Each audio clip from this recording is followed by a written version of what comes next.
You can hear me?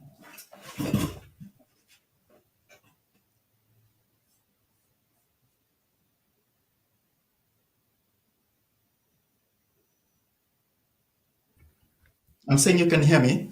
Yes. We're just giving Okay. people a time to start. We are almost live, so let's see how the stream will go. Okay. Okay. Can you hear me? It, yeah, yeah. Like I can hear you. Okay, good. So Okay, we're almost there. Just giving a few guys time to join in. okay. Okay. Almost there. Okay. So let's talk to the mark.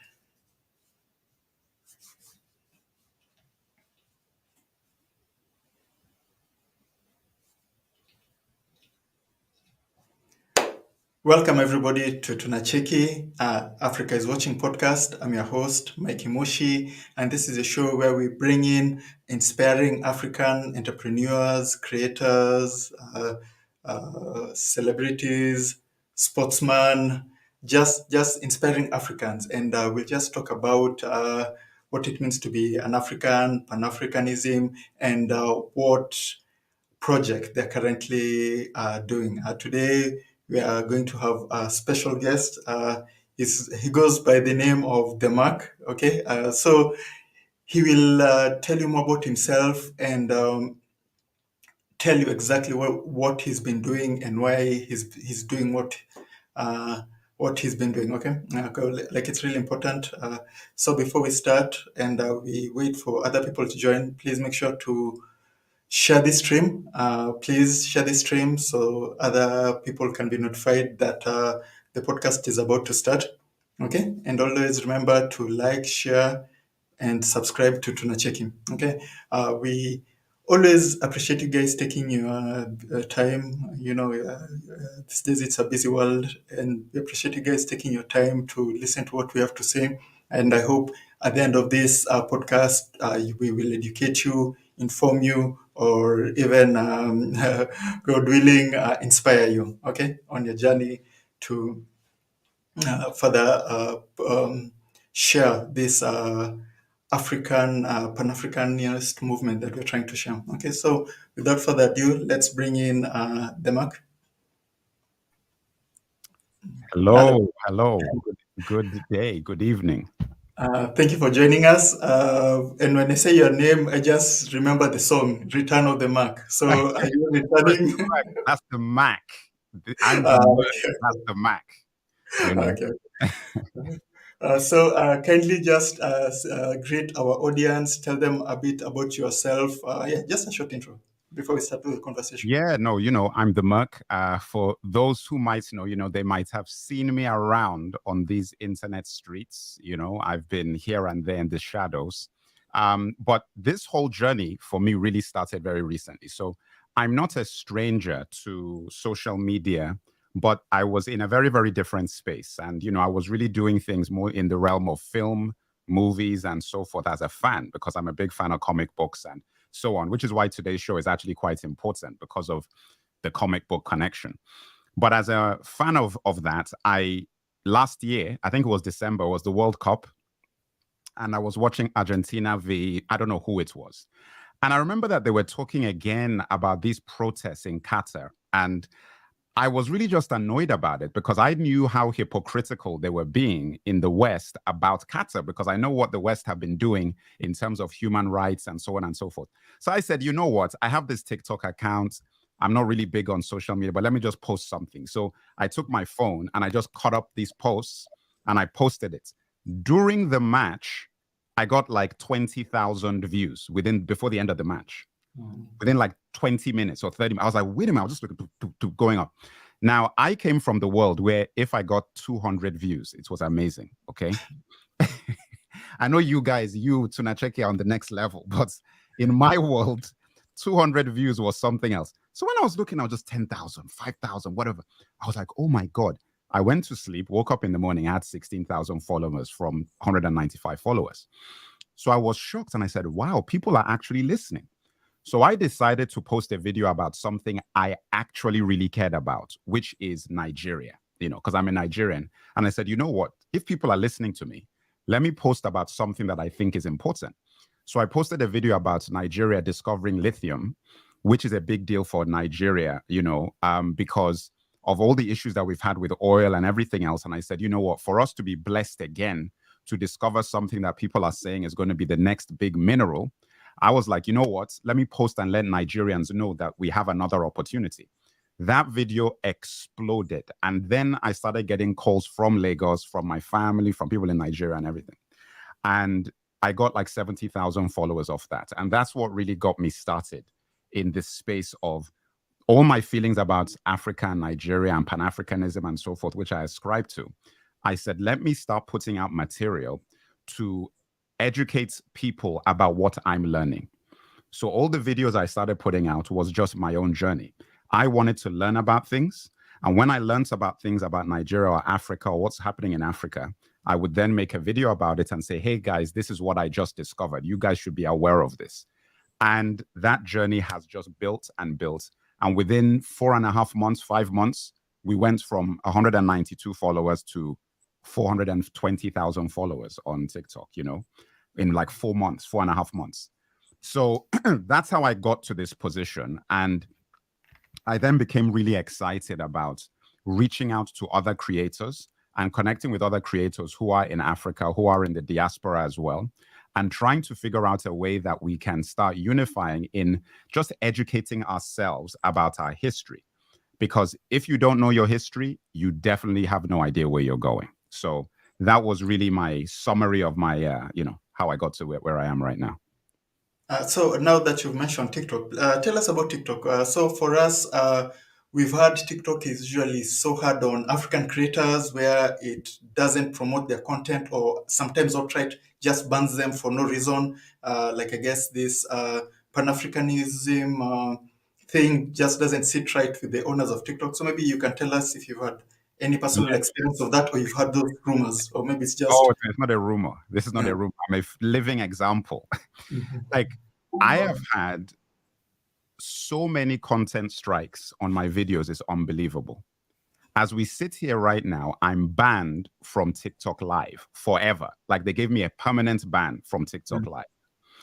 I'm not even allowed to go on live. And what started happening, and I started realizing, was whenever I would post videos that had any comment on Blackness or Africa or anything to do with any kind of awareness, what would happen is that I would get a strike. Then I would have to appeal the strike. And I always knew the strike would be overturned. The strike would get overturned. And then my video would get reposted at like 2 a.m. in the morning when nobody is around to see it. Then I would have to repost and I'd have to keep trying till I managed to sneak through the algorithm and then get views. So even the 400,000+, almost 500,000 followers I have is in spite of the extreme censorship that I've been getting. But then what I found was, and I started getting banned within seconds, within like 2 minutes. You post a video and I'll be banned within 2 minutes and then I'd have to appeal. And that's how I knew that this has to be either a combination of an algorithm thing or there are people trolling my page so that as soon as I post a video, they just mass report me. And then it triggers the algorithm to take the video down. But unfortunately, where I am now is that when you get so many content strikes on TikTok, regardless of the reasoning, you're then on probation. So the next violation I have, or the next 2 violations I have, they will just ban my account. And the problem is we cannot get to anybody human. So I've been trying to get to a human, to talk to a human and say, hey, can you deal with my situation?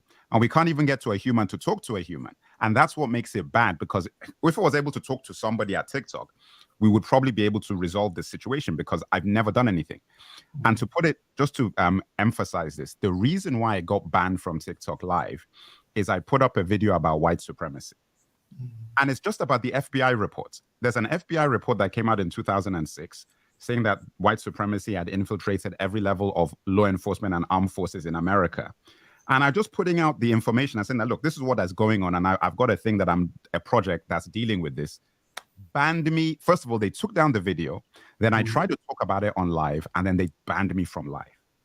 But you see, like, I think, TikTok still wants to do business in the United States. So probably it thinks it's pleasing the masters that be, right? So it it is kind of suppressing that kind of information so that it can go to Congress and say, hey, see, TikTok is pro-American, so maybe probably that's why they Yeah. don't do that type of content over Well, there. they're also doing it for themselves. You could Yeah. also argue that because China themselves, they don't want an Africa that's fully critically thinking, you know. Yeah, definitely. So they're like, we don't want to have a situation where Africans, like millions of them, are following a guy or a platform that's making them think about what is actually going on, you know. But for TikTok, I've heard that the reason why they love African dancers, African entertainers on TikTok, people who do dances, Right.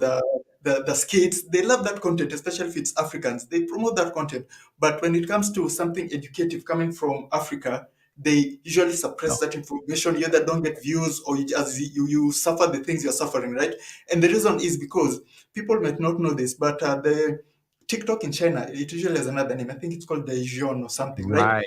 It Yes. Right. just focuses on education, informative content, DIYs, things that nurture the brain, things that help you as a person. There's time for entertainment, there's Right. time for relaxing, but no. Chinese TikTok, it's all about, especially for kids, right? It's all Right. about Right. education Right. and stuff. So Exactly. they want to educate their children. They want to entertain our children, right? Right. That's the purpose of, I think, the app. So maybe that's also another reason. Your content is just way too educational and not too much dancing. Right. Yeah, no, I agree with you 100%. I do not know how you guys have grown. I have Yeah. no idea how you guys have grown because I think it's not just TikTok. I think it's just universal on social media. Yeah. They don't really push African or Black content that is, because I mean, listen, you see some guys with 10 million views every week, Yep. 8 million views every week. There's no Mhm. reason with your platform, for example, and this is just me looking at what you produce, Mhm. there aren't a lot of people doing what you do at that level, right? Yeah. So we know that there's hundreds of millions of Africans all around the world who want to see what you're producing. Yeah, So there's no definitely. reason why you can't be getting 10 million views a post if YouTube was promoting your posts as And, much, and you know. and the people who are currently viewing are like our die-hard fans. The people who would.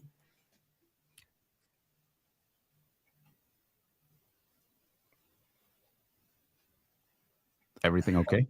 Yeah. Sorry, just got cut off. I'm saying the people who are promoting TikTok are the people who are sorry, the people who are promoting that kind of content are the people who are so how can I put it? Passionate about Africa, right? The people who come Right, to watch our content, the people who look for our content, right? These are the right, passionate people. But we right, also would love to catch other people, right? right. We want to fish other viewers, other like you see. So Exactly. that's why it's important for our content to be spread evenly as to the Mr. Beasts and the other like Right, right. centric content they push on us, although we don't, Right. right? Exactly. We get pushed on content that isn't even really for us because Yeah. they're trying to convert us to those things. But our content doesn't get, because for a fact, and this is the thing that people misunderstand. White people, Europeans, and people, Latin Americans, a lot of them are very interested in Africa. Yeah, so Very much. interested. So if you showed them this material, they would watch it. It's not a case of like, oh, all of them, they don't care. They actually would be interested. You've got to show it to them. And I think, like people in the chat are saying, obviously the real issue is that we don't have our own platform. I mean, that's the real problem. So we spend a lot of time complaining about what other people are doing with their own property, because this is rented property that we're on right now, Yeah, you, definitely. as opposed to us really putting together something for ourselves. But as I said, look, there are apps out there that are Black owned and so forth. But again, without getting into the weeds with that, it's really a case of, you look at some of the apps and I say, well, the way you've gone about this, you haven't really put yourself in a position where you can really succeed, because it can't just be about money. It's got to be about the education. It's got to be about the information. It's got to be about the content. And I really think that's what we're missing as a community when we make an app, is that we're not really focusing on content. We're just focusing on like, how do we make something to be revenue streams? And That's not how we're going to do it. Especially for Africans and for Black people, that's not how we're going to, because we don't like to pay for anything. You know that. So like, that's not how you're going to get this started. Kojo is saying again. I say we need our own apps and platforms. Yes, we need our own apps and platform. Tunachiki is in the process of creating our own platform where you would be getting our uncensored, unfiltered content. Because with YouTube we always cut corners. We have to follow other people's rules with other cultures. So yeah, like we're working on that. And for you, the Mark, what's your answer for that? We need our own apps. Do you have any other plans? Yes, I mean, of course. Look, I said for me, I'm new. You guys are the veterans. I'm learning from people like you and everybody else who's been doing this for a while. I'm new to this space in terms of this space that we're in terms of Africa, the diaspora, and so forth. When I get enough momentum, I get enough subscribers, I have stabilized, and I have a following that is stable and so forth, I'm really going to start looking at things like that. So you've obviously evolved to a position where you can do that. I'm nowhere near where you are, So when I get to that level where I have resources, I have money coming in, there's revenue, of course, I'm going to start looking at ways in which I can consolidate my audience and create platforms that people can go and feel safe in really talking about what Nigeria and Africa and the whole continent needs to know. Because I think all the divisions that we're experiencing within Africa is not by accident. When we're looking at North, South, this and that, this is not an accident. Definitely. They don't want us to unite, of course not. So till we as a community start really having conversations, because I know that if I can sit down with some Egyptians, sit down with some Moroccans and some Algerians who have sense, they think the way we're thinking, This is not all the rhetoric that you see getting pushed out there about, oh, these people don't care. I'm like, yes, those are the loudspeakers.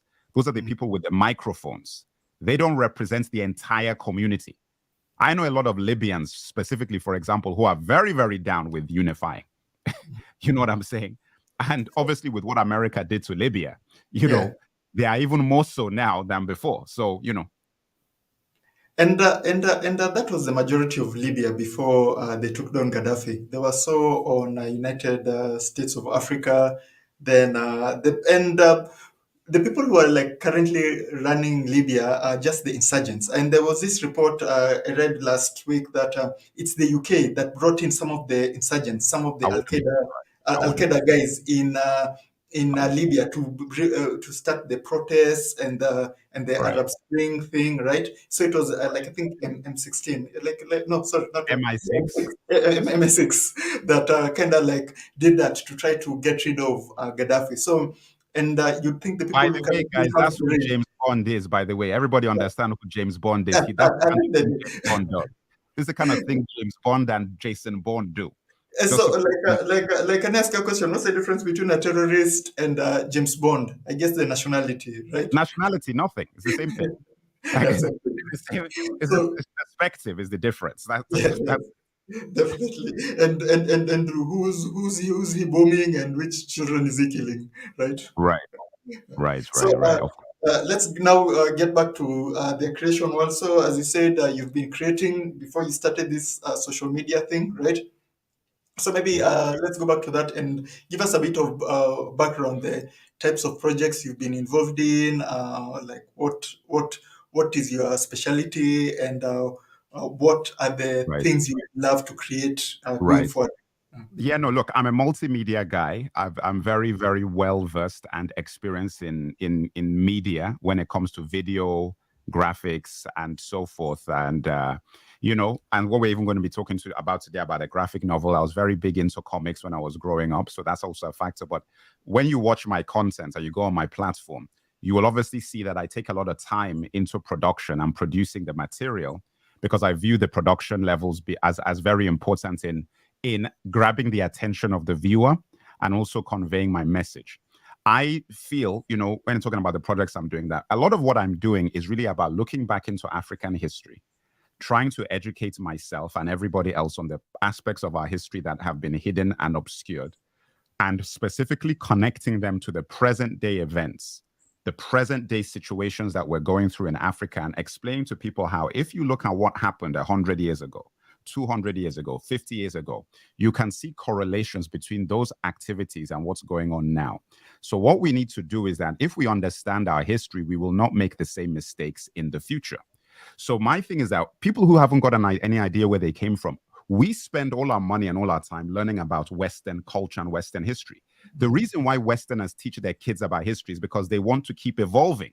They want to keep growing. They're telling them that this is what we did. These are the mistakes we did. These are the things that must never be repeated. Okay?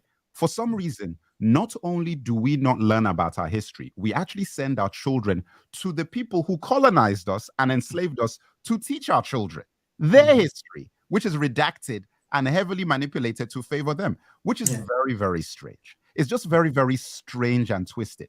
So as I've gotten older, when I was younger, I didn't think this way. But as I got older and I'm now the elder guy who's looking at the young kids, how am I going to look at a young Nigerian or young Zimbabwean or young Kenyan, young Ghanaian, young guy from Congo and be looking at him and saying that, well done, go and get your degree from England, go and get your degree from America, go and, how well did you? I'd feel sick, because I know what they're missing. I know the perspective. So I think for us, it is extremely, extremely, extremely important that platforms like yours and mine and all the other people in this space really succeed, because it's important for us to build these projects. So that's what the Crusaders that we're going to be talking about is one of those projects. I have a lot of projects, but this is one that is already in full swing and going. And it really is focused on African history and reclaiming stolen and hidden history. Like the thing you've mentioned on education, I've got a friend who's studying in the Netherlands. So they were doing this, I think, course on like human studies. So they were saying, what's the difference between like they're dealing with first person shooter response, right? So Okay. they were saying, what's the difference between a lone wolf and a terrorist, right? So in that, like it was a PowerPoint presentation. Like it was clearly racist. Like a terrorist is like somebody from the Middle East. A lone wolf is like a white European. Like you say, like technically, like what is terrorism? Like using violence to intimidate people, right? And It's all an this, ideology. Yes, an yeah, ideology yeah, of political agendas. Yeah. and all these white, disgruntled white people All who of have them, they're got all terrorists. children. Yeah, like the terrorists, but there are people who never call them for what they are, because terrorism is usually a tool to attack like Right. other people in other Right. like another region. It's a convenient Exactly. one. So when you go to those people and they educate you, right? Right. It goes to say what type of education are you getting. So Very good point. yeah, That's the real.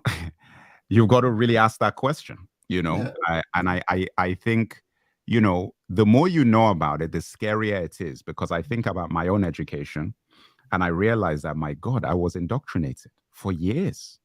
And I was studying. Do you know what it means to think back of all those years and all those late nights in the libraries, reading hard, studying, like reading and studying, and all you're doing is indoctrinating yourself. Yeah. And you're like, oh man, and you're going to the and exam. and to make it worse, you're paying them money. You're paying them. No, let me make it Yeah, even worse. You're going into debt. yeah, You're true. going into debt. There's people who are still paying off their student loans now to be Yeah, indoctrinated, yeah. to But find out how your ancestors didn't mean anything, to find yeah, out how you didn't contribute to civilization. That's what you paid for. Because people say, oh, mathematics isn't like that and biology. But I say, listen, you guys need to get your heads correct. Maths, physics, and biology, yes, to a degree, because biology and physics, they also funny style with that. But yeah, those sort of subjects, it's not about the subjects themselves. It's about philosophy, literature, history, and all those things, because those things shape your personality and perspective, and then determine how you use the mathematics and the engineering and the physics and the biology in society. It's based on the way your mind works. So if your mind has been programmed to think a particular way, you're not going to use those skills for good. You're not going to use those skills to help Africans. You're not going to use the skills for any of that stuff. Like I actually say this to be honest, and this is going to sound very controversial, but I know you don't mind controversy. no. The most extreme white supremacists I've ever met in my life were not white. Ah, They were black. Yeah, definitely. And if you just take time and see Fox News, there's some people there, like they call them tokens. There's some people Right. there who they keep on a pedestal, to like to be the loudspeaker for the white supremacists, right? And they've been Right. using them for years. Yeah, so definitely that one I definitely agree with you, right? The Right. like or in another way, some of the most dangerous people, right? And like this is one of my best speeches like I've ever heard by Jerry Rawlings, the late Ghana, former Ghana Ghana yeah, president. yeah. He said, right, a traitor is more dangerous than an enemy, right? Oh yeah. Yeah. Like, It's in your and house. in most of his speech, he kept saying that a traitor is way more dangerous, way more dangerous than an enemy because you see the enemy coming, right? Of course. You never see the traitor coming because he's by your He's in side. your house. Yeah. So Way definitely more dangerous. that one I definitely agree with. So now let's talk about because you mentioned the Crusaders, right? So Yeah. let's introduce the stream to what the Crusaders is, because even the reason why I really love the Crusaders is because technically I'm actually a Crusader because You are. I've been doing that for like I think the couple of years because we've had this campaign of trying to do what your characters are doing, right? Right. So maybe you can just do the intro so people uh, can know what you're talking about. Thank you so much, Mimi Roberts, for Yes. your donation. Okay. Um Spencer, I'm an actor. Yes. So the Crusaders, okay, is something that I've been working on for many years. Like, I mean, over 10 years now. We're in 2023. Yeah, 10 years. And it was inspired by the story of Oba Vorawen of the Benin Kingdom. The Benin Kingdom is where I'm from, actually. I'm from Benin. And this is a fantastic story. And I've got a video coming out which will go into a lot more detail about the story of Oba Vorawen. But the basic summary is that this was a king of Benin who the British tried to trick into giving up his kingdom and the palm oil, which was the oil of that era, and all the resources that the Benin area had that the British wanted. So he held out and he fought the British and he actually beat them in a first skirmish battle that he had. And then they then sent a whole army to come and burn the city down in what is known as the Benin Punitive Expedition of 1897. Okay. And when they burnt the city, they looted it. And they looted it saying that what they were taking from Benin is payment for the raid. So they were paying themselves for burning their cities. That we have to be paid for what we just all the people we killed and pillaged. We're getting paid for that. So they took all of these things, thousands of artifacts. They shared it amongst themselves. They took pictures, which you can find online Yeah, of the photographs they took definitely. posing with these things. And they took them all over Europe. And many of them, the biggest collection of them is sitting in the British Museum in London right now. Okay. Now, So the scene just a is, quick one. yes. The British Museum has like 8 million artifacts that have been stolen or with uh, dubious origins. So you can just imagine. Okay. Okay. There you I didn't even know that detail. There you go. Thieves.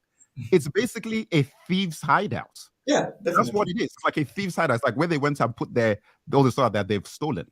Now, the fact that they know it's stolen and they're aware that it's stolen is very frightening to me. Okay. It's frightening to me because they are not even pretending they didn't steal it. They say that they stole it and they're not giving it back to you. Now, the Crusaders basically was inspired by that because I said, you know what? There are so many things that have been stolen from Africa. And there's so many characters that have been created, like Indiana Jones, Lara Croft, Nathan Drake, all of these sort of Alan Quatermain, and all these guys who have made millions of dollars in movies and entertainment and books and so forth and comics. Going to Africa and other indigenous nations and stealing artifacts just to take them to British museums or to sell them for profits for themselves or their clients. Why have we never had Africans, heroes, who go around the world taking back what was stolen from Africa and in the process learning something about the history that's been hidden? And that's what the Crusaders are. They're a family of Nigerian swashbuckling heroes called the Okalos from Benin, who were born in the UK, England, and so forth. So they don't really know a lot about their history, but their father does. And their father trains them to become like it's like Mission Impossible, like Ocean's 11 Mission Impossible, and they become a team of adventurers who go around the world taking back artifacts that were stolen from Africa during colonialism. And the first adventure is called The Crusaders' Hunt for the Sunblade. Episode 1 is available now on Amazon. And it's about them going to reclaim one very special artifact that the Oba hid when the British came to burn Benin City. So he hid the most powerful artifact, and they are now trying to find that artifact before a South African collector finds it first. And the first episode is really about, introducing them, but this first season is about that. But the Crusaders are going to be going and reclaiming everything. I mean, we're going to have adventures in Ivory Coast, Ghana, Congo, Kenya, all over Africa, because we're talking about African history, because each adventure teaches you about real history. So this first adventure is teaching you about real, genuine West African history, genuine Nigerian history. Well, it's called Nigeria now, but it's not really Nigeria. And that is what it's about. So that's what the Crusaders are. I, obviously produced it, wrote it, working with artists from all over the world. We've released it. And really what I'm looking for, which is what you're helping with, is just awareness. I want every African to get a copy, give it to their children, support the project so we can make more episodes and we can talk more about these things that have been hidden from us. Because I think that these sort of things like comics and movies and TV shows, this is how you really get people going. We've got to stop complaining. We've got to stop asking other people to make heroes for us. We've got to make our own heroes that we control and that we put out the information that we want our kids to know. Because I don't want to have my children have to go and get indoctrinated. I want to be in control of what's going into their heads. And what they need to know is all the things I didn't know, because I didn't know any of these stories when I was growing up. That's the overview. So let's, you say you already have one customer. So Thank go, you, God Corey. just bought it, looks fire. So let's show the stream how the comic book looks like. And you can just take us through as we scroll, right? You can tell us who's who, right? Yes, so this is the family. So this is the website. This is the cover of the first episode. So you can go to thecrusadersunite.com and you can click buy now. If you want to read the first 5 pages for free, you can. You can click the first 5 pages if you wanted to read it for free. And that's the oldest there. The oldest is George with the glasses. The next is Marcus there with the turban. So I'll give you I'll explain what their personalities are. So George is like the leader. So he's the guy who basically is the leader of the group. He's the oldest in the family, right? So he's the most calm, collected guy who just keeps everything under control. Okay. Now, down there with the turban is the turban, yes. That's the second oldest, but he's very flamboyant. He's a person who he uses disguises. So if you see Mission Impossible, every mission that the Crusaders go on, Marcus, that's his name, he uses disguises to infiltrate and to pretend to be different people and to gain access to things. So that's his personality. So he wanted to be an actor when he was growing up. So he's using his acting skills within the team. Now, Jen, who is on the top left, who is the girl with the iPad, she is the next in age after Marcus, and she's the person who does all the sort of organization of the plans that George sets up. So she's the most meticulous of the whole crew. So whenever they go on the mission, she doesn't actually go in. She's the person who plays points and does all the technological stuff with the maps and the things. So she's the one on the headphones. So if you watched Mission Impossible and you saw what Ving Rhames' character does, that's kind of the role that she plays in the whole team.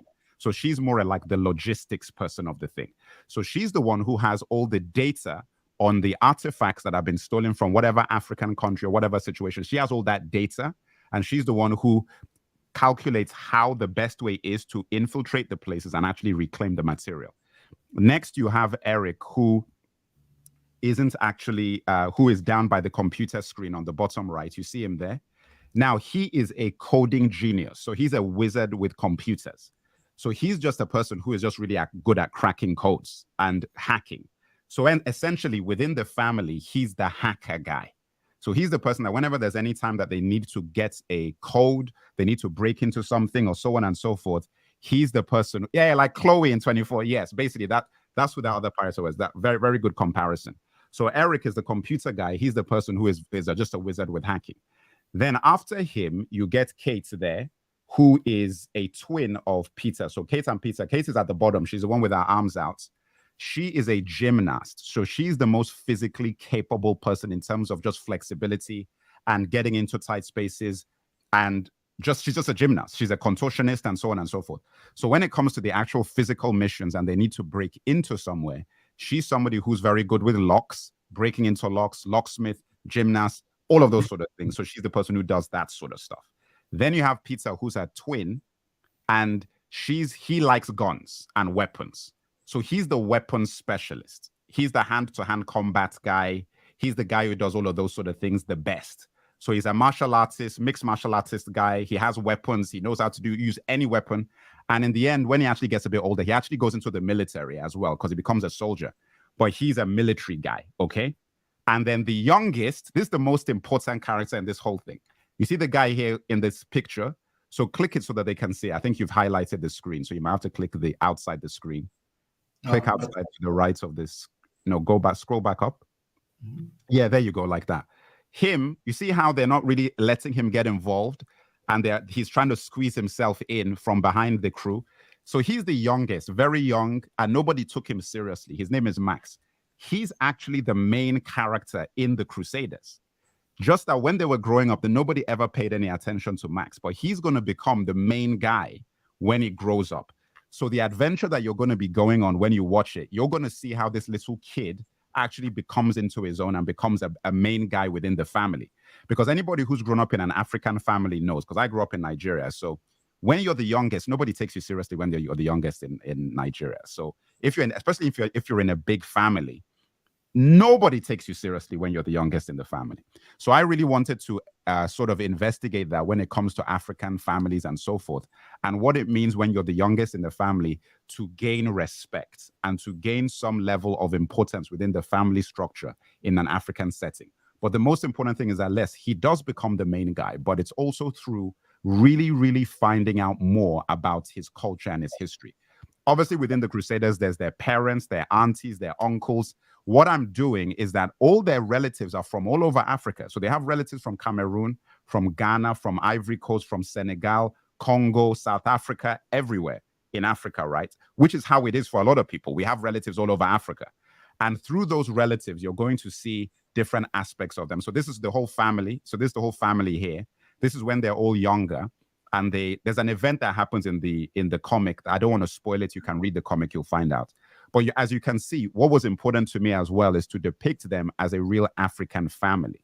So, the mother is dressed the way that, everybody's mother would have been dressed if you were in Nigeria. This like Sunday outfits. So you wear your Sunday outfits. But the hairstyles, as you can see with the hairstyles, are also very important as well to make sure that the hairstyles are authentic to African hairstyles as well. So you're not going to get any weave or any perms or anything like that with these characters, because I wanted to really, really emphasize, the natural African look, which is what I was used to when I was growing up. But again, combining this with heroism is really essential because, I've always wanted to see heroes like this as a Nigerian, as an African. Like we don't get anybody who looks like this. So here, this scene, that you see in this image here, you can scroll back up a little bit. That is from Oba Voronwen's palace. Like I said, this happens very early on in the comic, and this is real history. This is when I can't even remember what the guy's name is. I have it in my notes. When they came to offer the Oba a deal for his palm oil and his ivory, and he knew that it was a trick. He said, like, you know what, I'm not doing it, because they gave him a bogus contract, which he knew that they were just trying to get control of the Benin Kingdom. And when they came to offer him this deal, he pushes back against the deal and he says, no, he's not doing the deal. So these scenes actually get depicted in the comic so that when kids read this, they know history and then they can go and learn a little bit more. I mean, you've got this guy in his agbada. So this is the father, this Walter, this is the parent of the Crusaders, the Okalo family. So he trained all of them. So, and I wanted him to fight in his agbada as well because I wanted that look because we've never really seen that before. We've never seen martial arts in an agbada before. So I was like, you know what? I wanted to have things like that within the comic book. So yes, that is who this character is as well. Can You know, we check the first 5 pages? Because I'm yeah. loving the art, the colors. So let's just say, okay. So we've gone through this one. I think if you click the page, It see if it runs. maximizes. Yeah, there you go. Perfect. Mm-hmm. There you go. That's the first page. You know, that's the first page. I don't want to spoil it too much for everybody. Yeah, definitely. So, like, let's just skim through it so we can just, Yeah, there's only 5 pages. Yeah. You can go through it. so this is what you're describing, the Exactly. This is simple what happened. depiction of Yes. how they got beat. Yeah. And then they came back. This is when they came back and they burned the city here. You know. And then this is when the Oba got exiled, you know, at the end. So there you go. Those are the first 5 pages. And what the first book like talks about, that was more of a formula the British colonizers used, because they used the exact same method in Ethiopia, right? Yes. Where they went to the king, they had a disagreement. The king took like a few British people as hostages. Then the Right. British came with like tens of thousands of people, Right. killed killed the king and the wife, stole the prince, looted everything, right? Right. Like historical fact is that they needed, like, I think 50 elephants just to carry how much they stole: gold, Unbelievable. Bibles, and when you talk about the Ethiopian Bible, like, it is actually the original Bible, not this King James, Right. these manipulated ones Right. to serve a certain purpose. Like, they took actual, like, original, like, Bibles, right? Right. And Understood. yeah. So, like clothing, royal clothings, everything. Right. So that method, they used it. Also, the Germans used it in Cameroon.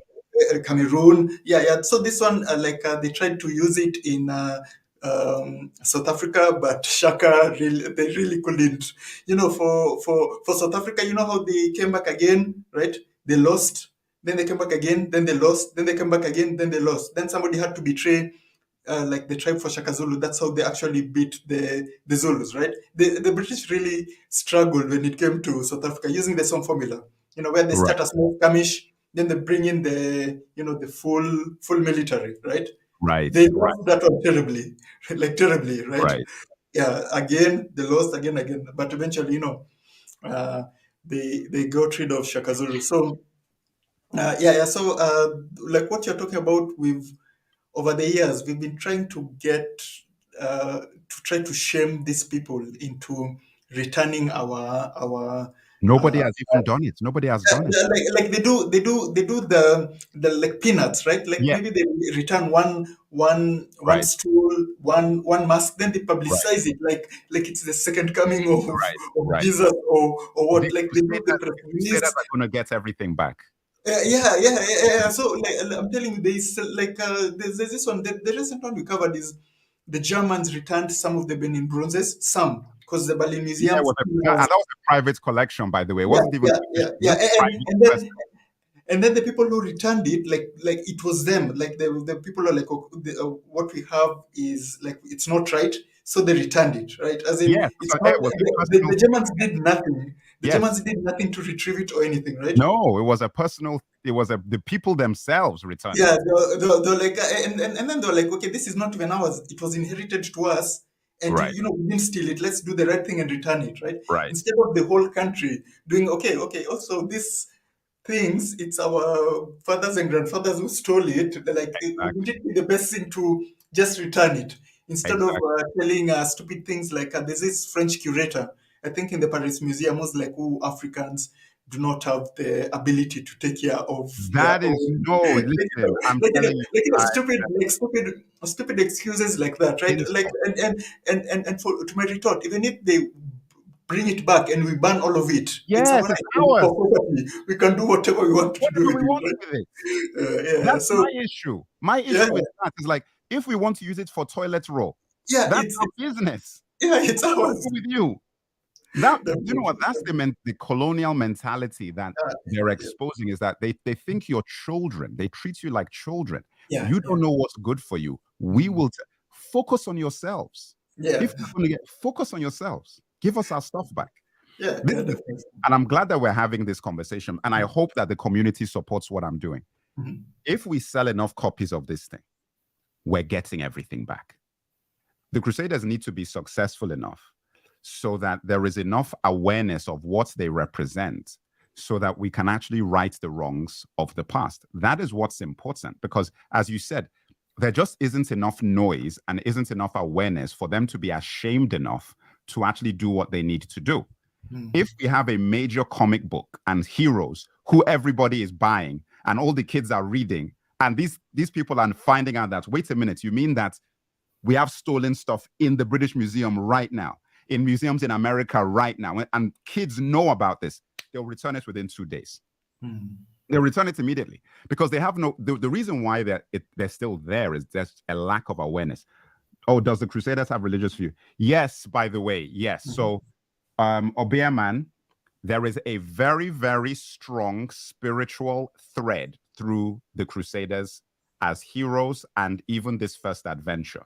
The artifact called the Sunblade, which is what they're going after, is of the ancestors because it grants the user the power of the sun god. Okay. And a lot of the stuff that they're going to be learning through the experience of the first adventure is about African spiritualism and connection to the ancestors. I don't want to spoil the storyline, but obviously, again, this is another factor that's really important to me when I do this comic is that we were given Christianity and Islam and all these things, but Africa had its own religions, had its own traditions. I Yes. definitely want to honor the ancestors and say that, listen, we weren't demons because we didn't believe the same kinds of things that you believed. We existed for thousands of years and we're not demons. So for us to, at least begin to respect where we came from, there has to be an understanding of how our culture and spirituality worked previously and how that's connected to our times today. Because I believe it's not a mistake that we are sitting here having this conversation right now. I feel like I am here because of Obalvorawin. That's the reason why I'm doing this. I'm connected to him. He fought and he was defeated, but he made a stand. If he was willing to make a stand over 100 years ago, who am I now with all the luxuries that I have in this society, not to try and finish what he started? He did not want to let those things go. So it's up to us to get them back. And that goes for Ethiopia. That goes for all of these cultures, which is why I want everybody to unite behind the Crusaders in Africa, because this is about for all of Africa, because these guys are also going to go and deal with what happened in Ethiopia. They're also going to deal with what happened to the Congo. They're also going to deal with what has happened in Ivory Coast and South Africa. Believe one of the characters in this first episode, the main family are South Africans. Mm. The family who have been trying to get the Sunblade that Obalvorawin had are South Africans, white South Africans, obviously. And these are very, very important things for us to have. So my hope, and it's like, listen, I don't know what's going to happen. It's out. Will this video that we're doing now get views? Will people know about it? Who knows? But my thing is that there are so many hundreds of millions of Africans out there that we should be able to get enough support for projects like this so that we do not have to be whining about having Black people in Little Mermaid or having them in X-Men or having them in Batman. And also, why are we doing that? Yeah, Doing our own definitely. thing, because then when we are in their films, we end up with things like Black Panther and Wakanda Forever. If you see my Black Panther video, you know what I think of that. Definitely. Yeah. And for me, like it really usually hurts my soul, like personally, when like usually see these interviews where people go on the streets and they say, "Can you name any like 5 African countries?" Then they say stupid things like Zamunda and Right. Wakanda. It just could show you the brainwashing Right. Western media has done to the rest of the world. People Right. actually think Wakanda is a country I think rather it's a than just country. Googling African countries and actually go to like learn about real African countries Right. rather than a fictitious thing that has nothing to do even with like even how African countries are named, right? Like even like Exactly. before I forget, you mentioned something very important. The religion and how missionaries did a number on African spirituality, Amazing. where majority, and when I say majority, is like maybe 95% of Africans, right? Right. Feel ashamed of their spiritual traditional spiritual religions, right? Masses. So, like they would rather go give out their life savings to a preacher who says if they spray you with the pesticides, your sins will be Right. washed away, than just go back to the roots and try to learn why this spirituality was very important, right? Right. Why being one with the earth and just living with the environment and so spirituality works. It was so demonized by Christianity and missionaries that most people don't even know what it's about, like how it used to work and how it used to Right. help the people of our ancestors. Right. Right. No, 100%. No, 100%. You know, hard copies, yes. You have the option of either getting a hard copy or getting a digital copy. And the price is really cheap. I mean, you don't have to spend very much, but you can get digital. So if you're in a place where you're not able to get a delivery of the hard copy, you can just get a digital copy directly and you get it immediately. The link is on my page. You can go to my page, or you can go directly to the website, thecrusadersunite.com, and you can get the link to the Amazon page directly from there, either or. But yeah, guys, look, the main thing is that it's not even just getting a copy, it's about posting about it, telling people about it, spreading the awareness, because the more people that know about it, the more that I know the reaction is positive, because the reaction up to now has been really excellent. But the more that people know about it, I think that it's going to really travel, and then it's going to pick up momentum and steam on its own. Because as I said, I don't make things that are hateful. I don't do things this is not about attacking white society or Western society in that way. No, it's about telling the truth and about empowering African society and empowering African children with knowledge and awareness of self, and giving them heroes that look like them, represent them, and that they can, aspire to be, you know. And no, 100% Kojo Mensa. It has to be, no, that's my goal. Like, what I'm saying is that once this gets going, I'm going personally to take copies to schools in Nigeria myself. I'm going to purchase a bunch of them. I'm going to take them to schools in Nigeria myself. So for free. So the kids who can't afford it, they're going to be able to read these comics. I mean, that is what I'm going to be doing. So this is just the beginning, because I'm not doing this. This is not about money for me. Of course, I need to make money so that I can keep doing it. But my goal with this and my motivation is really about resetting the balance so that people actually really understand where they came from, you know?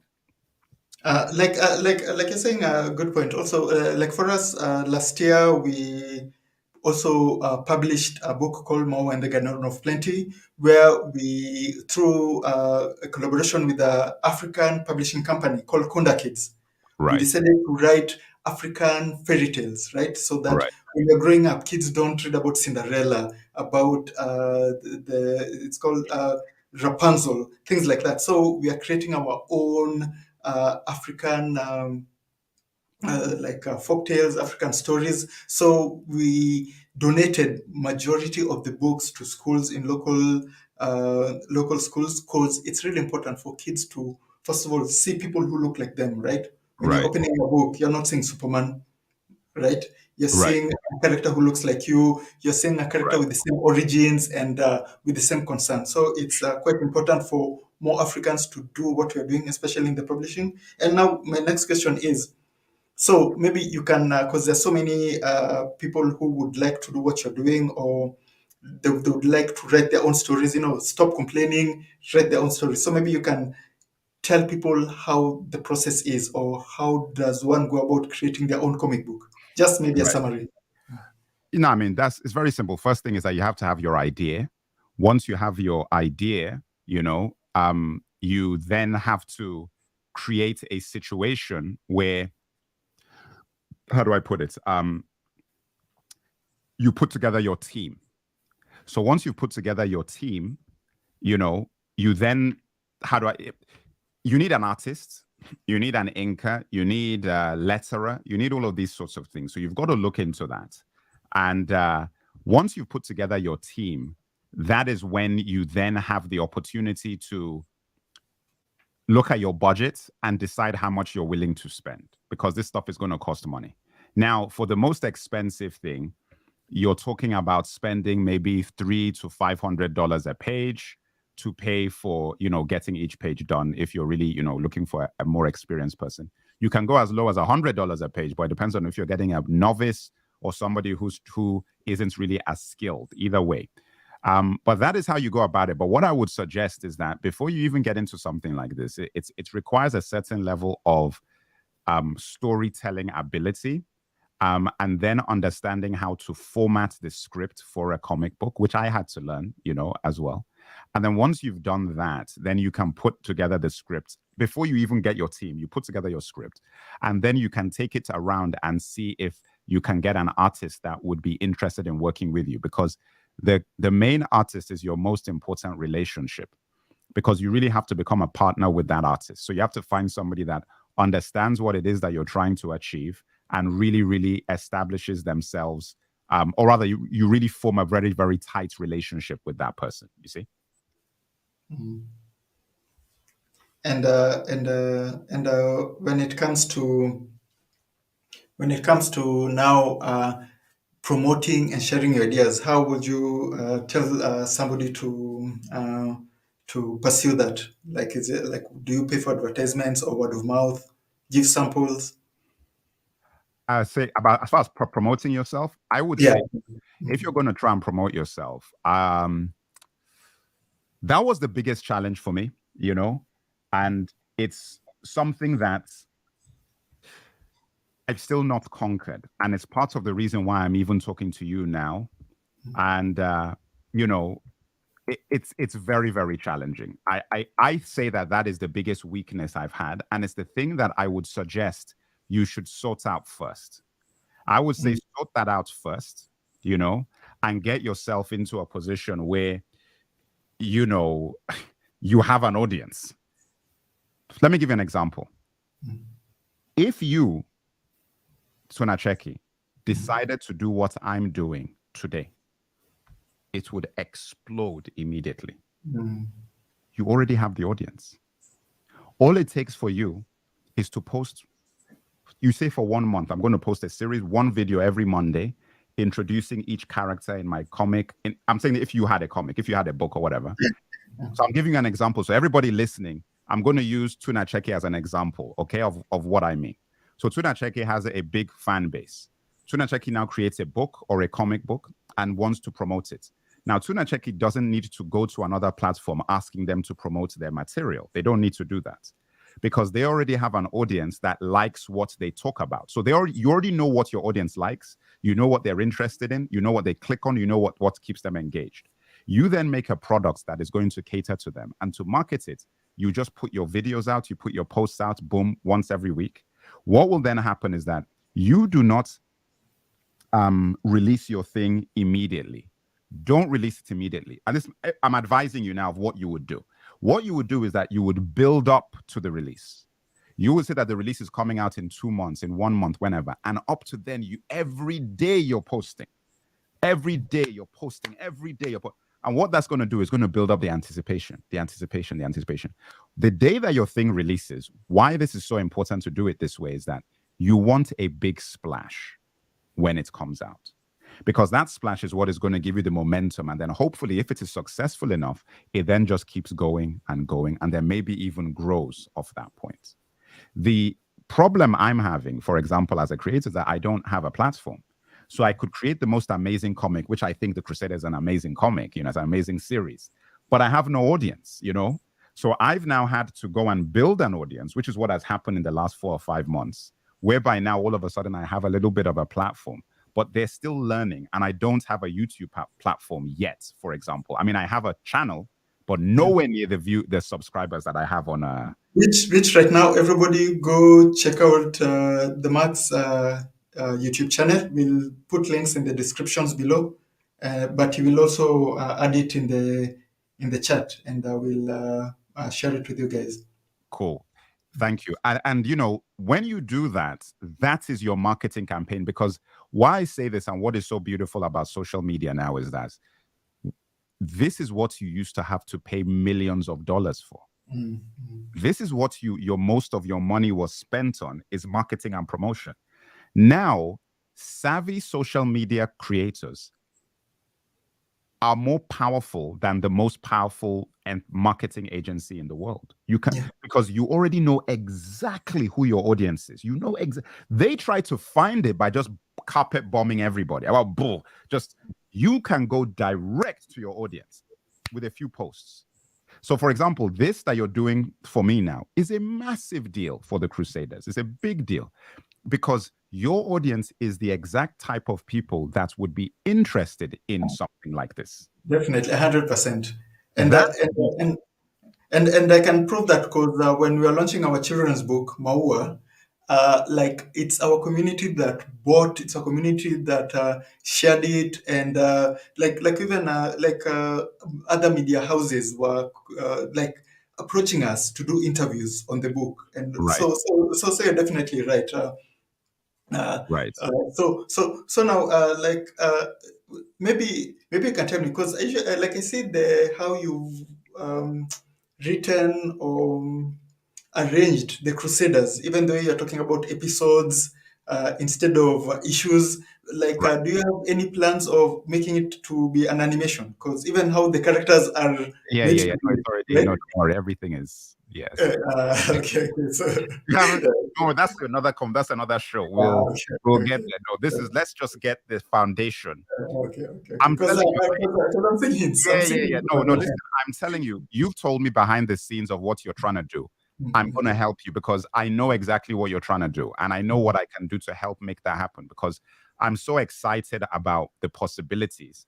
And I'm excited to meet people like yourself who are my age group. You know, we're younger. I mean, I'm not young anymore, but you know what I mean? Like, we're all trying to do the same things and we're all trying to push in the same direction.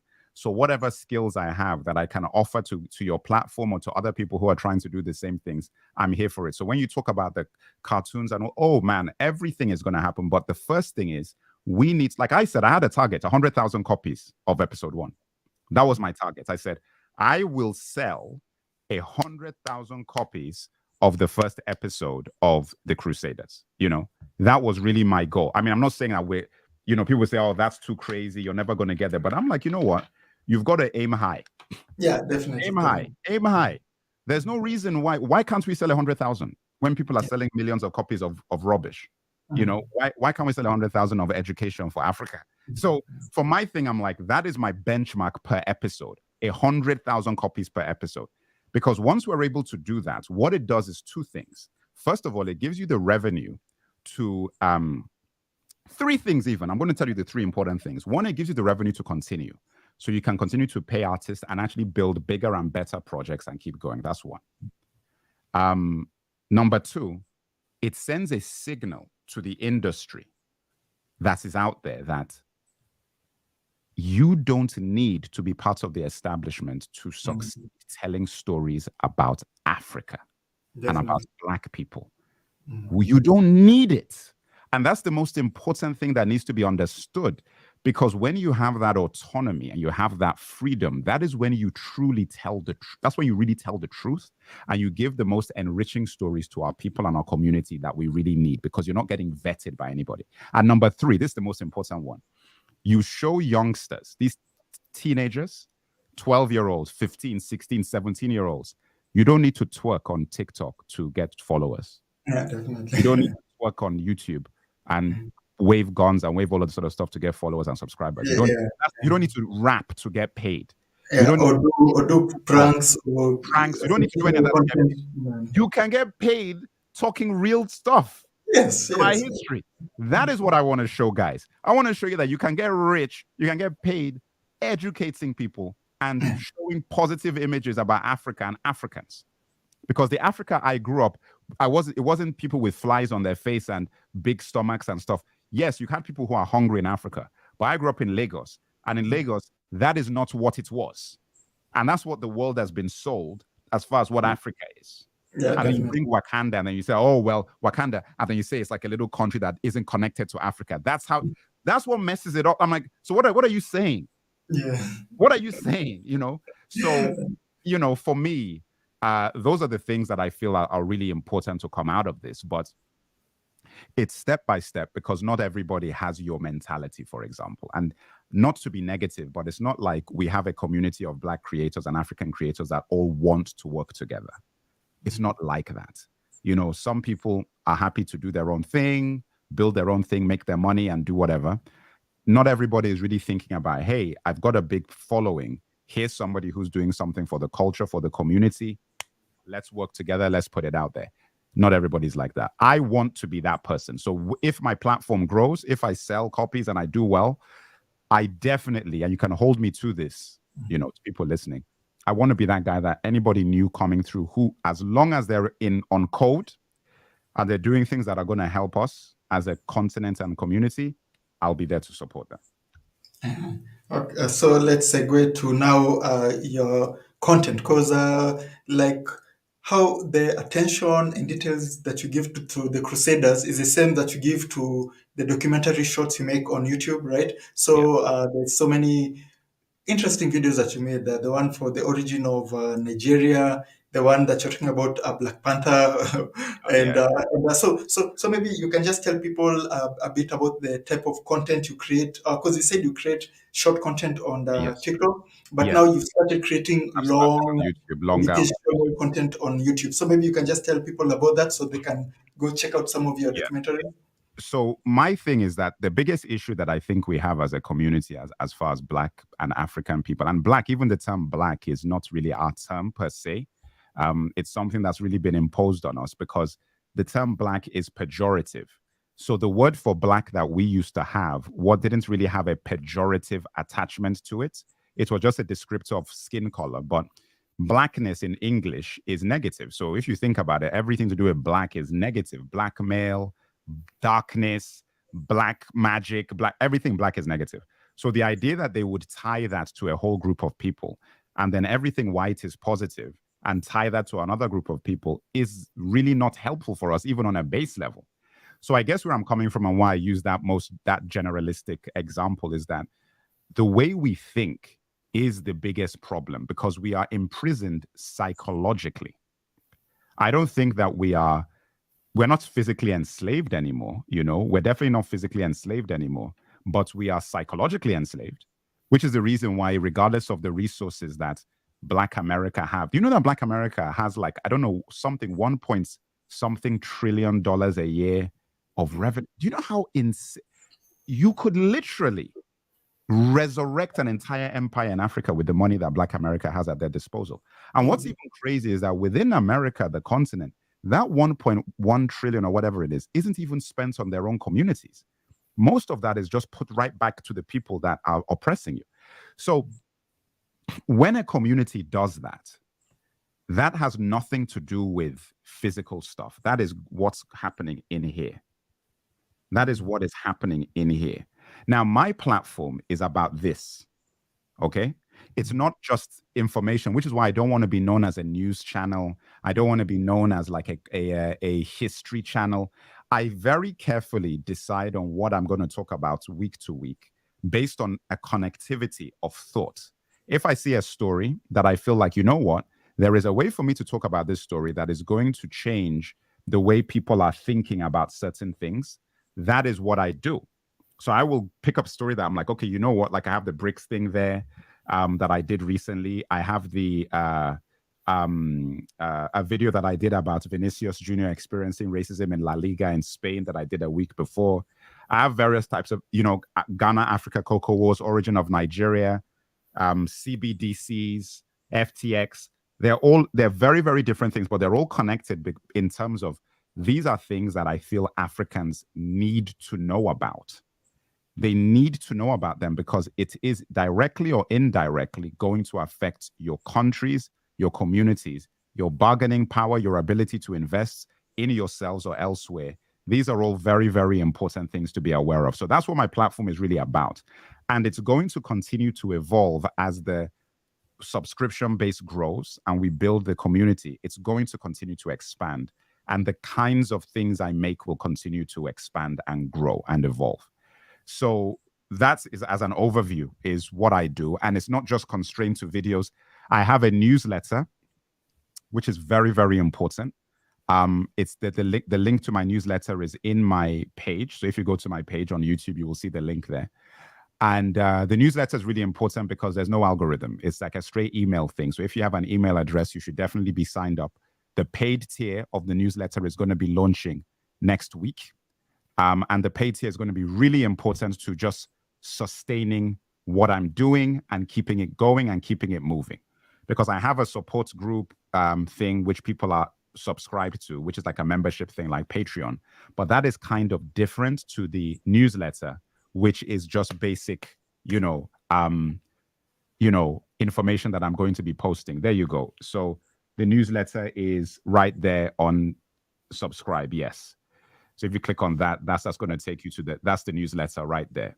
So you get to my newsletter. Everybody needs to be signed up to that. That is the thing that is really, really crucial, even more than to YouTube, because the newsletter is a mailing list, and the mailing list is very classic because that goes back way to the old school before the internet when people had mailing lists, and you could actually physically make sure that all your information was getting to your following. And that's the reason why I created the newsletter, so that I know that, hey, as long as your spam folder doesn't take the email, you're going to be getting a bulletin that I put out. So that's that. And then, yeah, that's it. That's the general overview of what I'm doing. Obviously, I'm on other social media as well, like Instagram and my TikTok. I'm going to get banned soon. So I don't want to direct people to my TikTok because I don't know how long that's going to. No. Just we should just check it out so people can. Right. Well, my TikTok is there _ the MERC on TikTok. You can go and check it out. Like I said, we're moving on 500,000 followers on TikTok.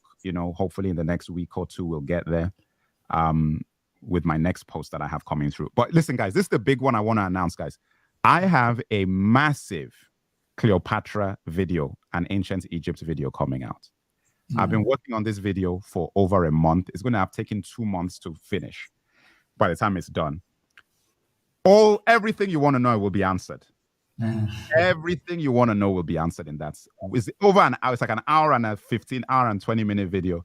Everything you want answered about the Black origins of ancient Egypt, about Cleopatra, whether it's called Cleopatra Black or White. It is coming out. I've got King Leopold, the butcher of the Congo, is coming. I've got Biafra, Nigeria, is coming. I've got Mansa Musa, richest man in the history of the world, coming.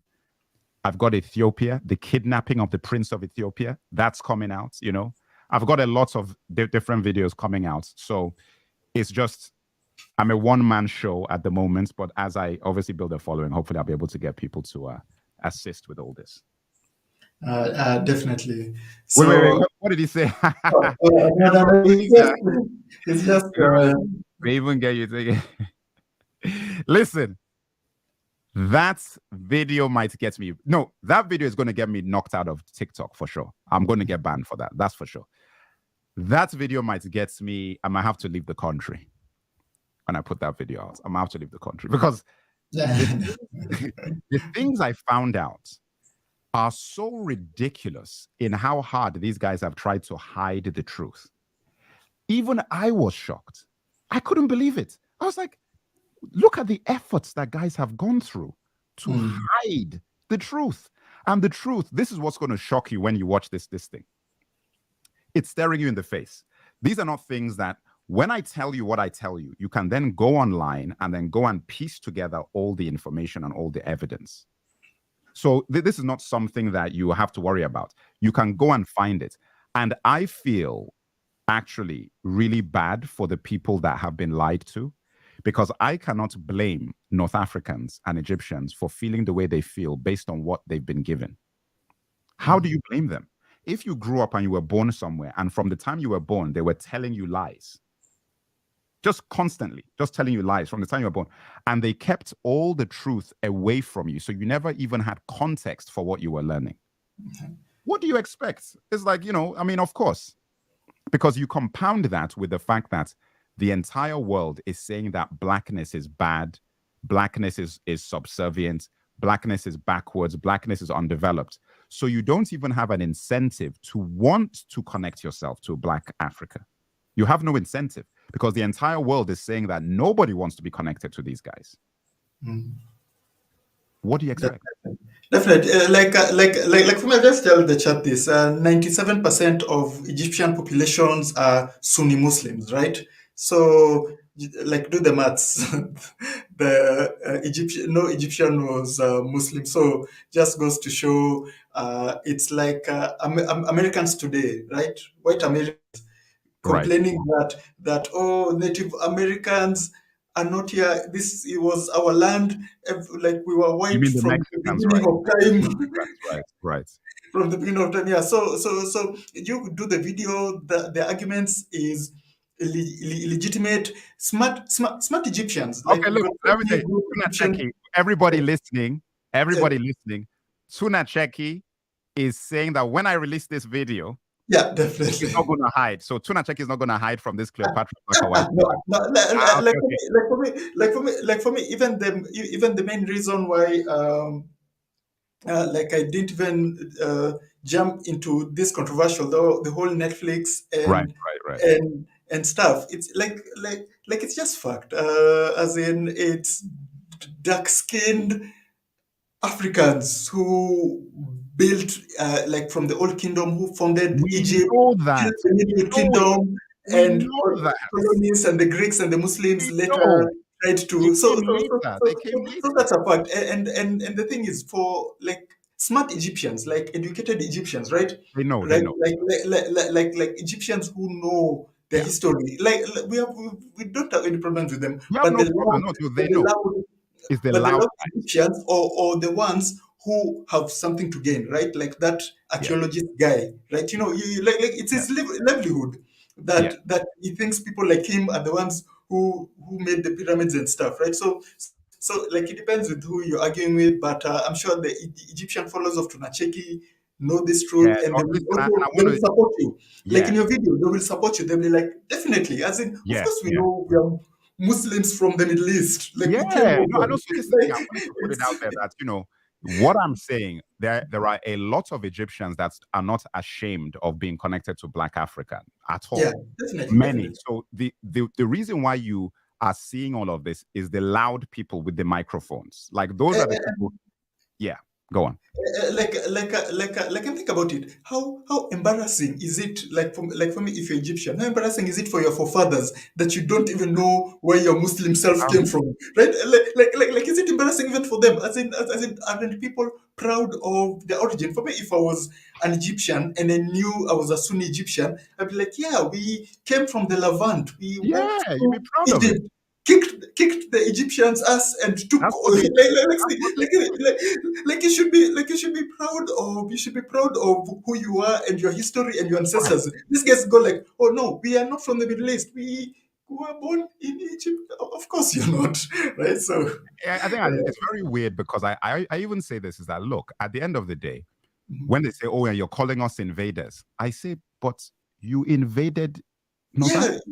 yeah, you should be proud of it. So, You so should you be can't, proud of it. yeah, you can't just pretend Yeah.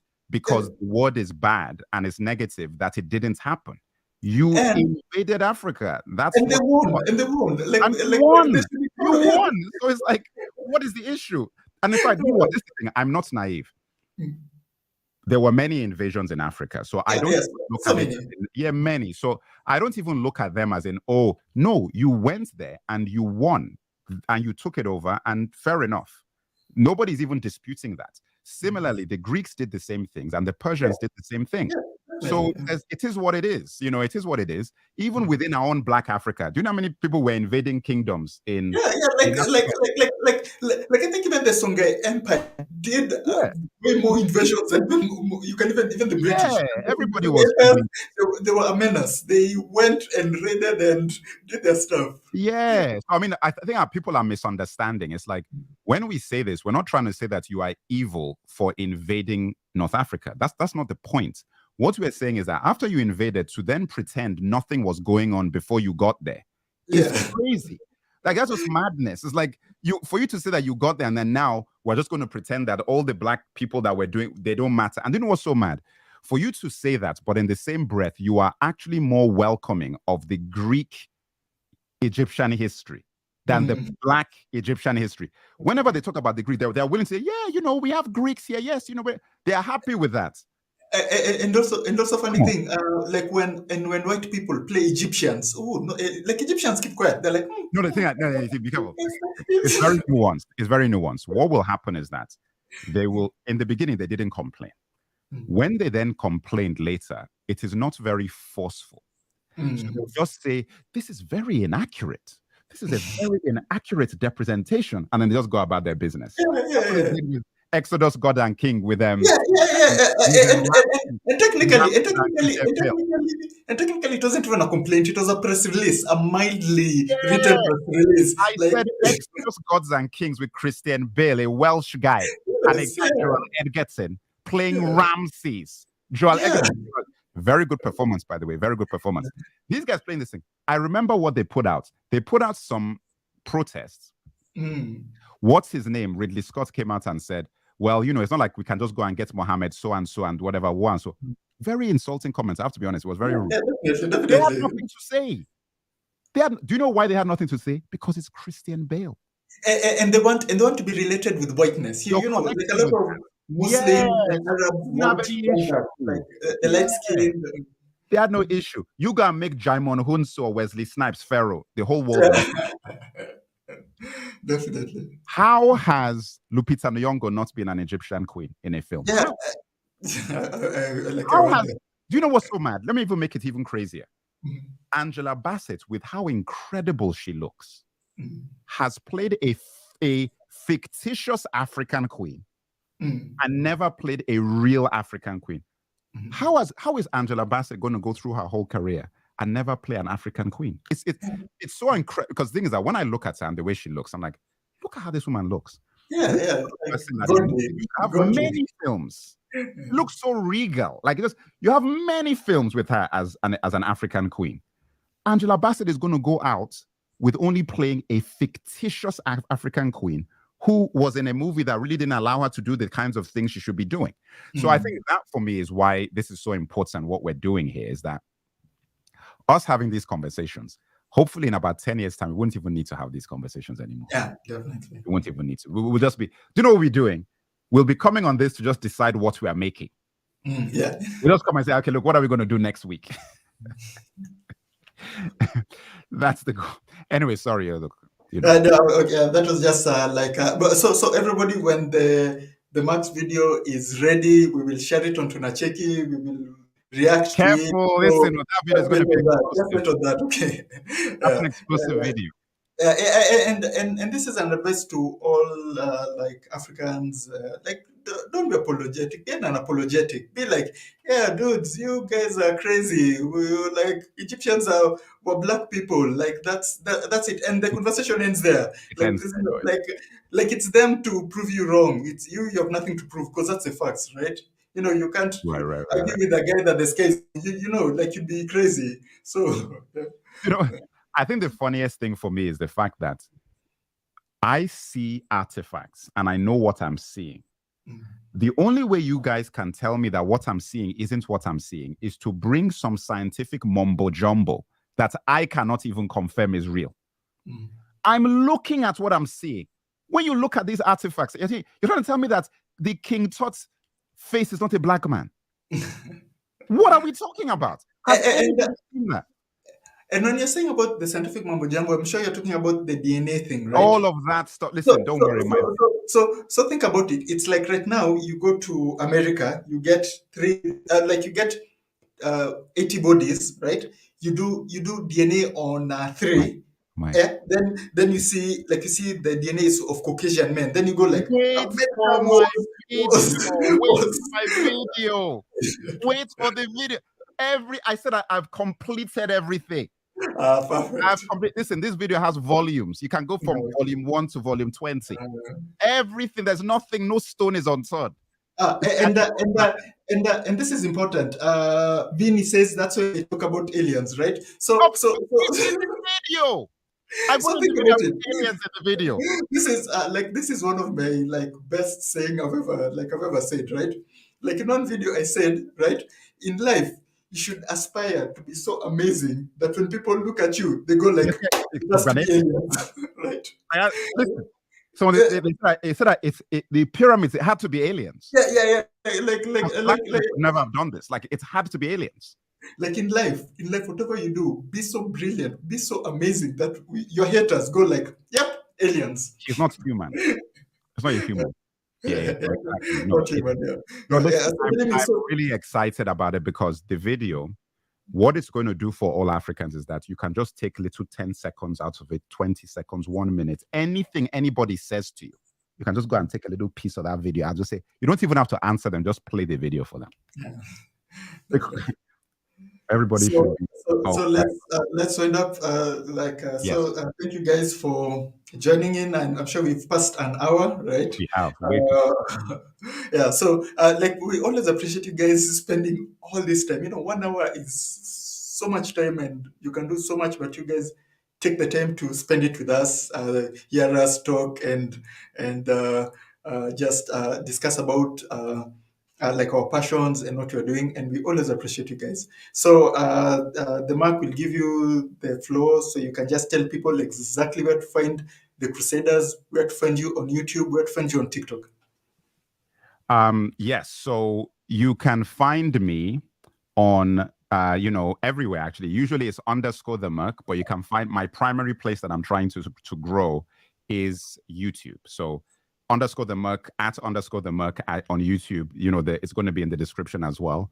Is what I'm really trying to grow. So please follow me there and my newsletter. So the link on my page will take you to my newsletter.